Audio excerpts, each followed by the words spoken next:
ہر سال کی طرح اس سال بھی 14 جون کو عالمی سطح پر بلڈ ڈونر ڈے منایا گیا، جس کا مقصد زندگیوں کو بچانے کے لیے خون کے عطیہ کی اہمیت اجاگر کے ساتھ ساتھ عطیہ کرنے والوں کو خراج تحسین پیش کرنا تھا، تاکہ خون کی منتقلی کے لیے محفوظ خون اور خون کی ضرورت کے بارے میں آگاہی پھیلائی جا سکے۔ ماہرین کا بتانا تھا کہ دنیا بھر میں تقریباً لاکھوں افراد تھیلیسیمیا کے مریض ہیں، جن کی زندگی خون عطیہ کرنے والے ڈونرز کی مرہون منت ہے۔ پاکستان میں کم و بیش 1 لاکھ تھیلیسیمیا کے بچے ہیں، جن کی ریکوائرمنٹ 12 لاکھ پر منتھ ہے،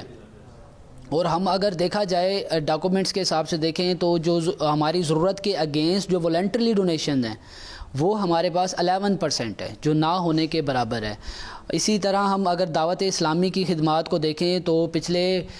5 سال سے Dawat Islami RBC regional blood centre Multan کے ساتھ مل کر کام کر رہی ہے۔ ہم دعوت اسلامی کا شکر گزار ہیں کہ انہوں نے انسانی زندگیاں بچانے کے لیے اور تھیلیسیمیا کے بچوں کو زندگیاں سروائیول ان کا بنانے کے لیے ہمیں ریگولر بیسس پہ سپورٹ کر رہے ہیں۔ ہم ملتان ڈسٹرکٹ کی جو منتظمین ہیں دعوت اسلامی کے ورلڈ ڈونر ڈے کو کامیاب بنانے پہ بہت سارا شکریہ ادا کرتے ہیں کہ انہوں نے ورلڈ ڈونر ڈے پہ بہت جو ڈونرز ہیں ان کو آگاہی دی اور ان کو ورلڈ ڈونر ڈے پر خون کا عطیہ دینے کے لیے آمادہ کیا، اور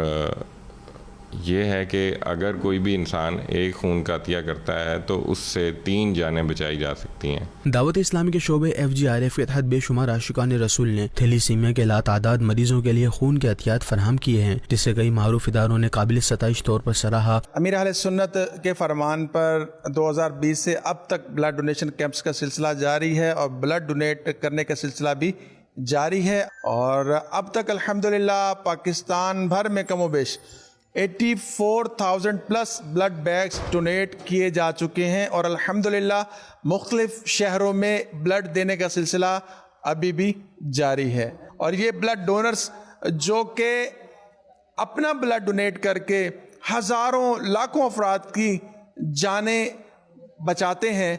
اللہ پاک ان کا یہ بلڈ ڈونیٹ کرنا قبول فرمائے۔ یہاں یہ بات بھی واضح ہے کہ ہر انسان خون دینے کا اہل نہیں ہے، اس کے لیے شرائط ہیں کہ خون دینے کے لیے صحت مند ہونا ضروری ہے، ڈونر کسی سنگین بیماری سے دوچار نہ ہو، خون کا عطیہ دینے والے کی عمر 18 سال سے زائد ہو، وزن 50 کلو یا اس سے زائد ہو، خون دینے والا کسی بیماری میں مبتلا نہ رہا ہو، اور مزید ڈاکٹر سے رہنمائی لے کر خون عطیہ کریں۔ دیکھ نہ رہ جا